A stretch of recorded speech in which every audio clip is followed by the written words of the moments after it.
বন্ধুরা, আমার ছাদ বাগানে সবাইকে স্বাগত। আমি এই গ্রীষ্মকালে যেসব সবজিগুলি লাগাবো সেইগুলোকে দেখাই। যেমন ভুট্টার দানা আমি আজ রোপণ করে দিলাম। কামরাঙা ফল, পেয়ারা, পেঁপে, কুল, 12 মাসি কুল, বেগুন,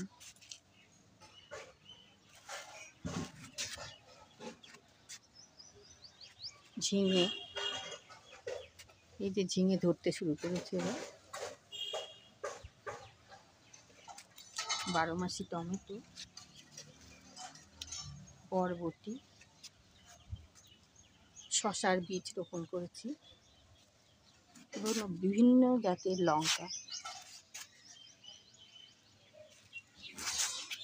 অনেক ধরনের লঙ্কা রয়েছে, বেগুন, ছোট্ট ছোট্ট গাছে বেগুন ধরেও গেছে, ফুলও এসছে। এই যে বেগুন,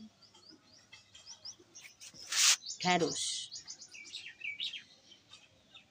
এই গ্রীষ্মে এরা বেড়ে উঠবে এবং ফল সবজিতে আমার ছাদ বাগানকে ভরিয়ে দেবে।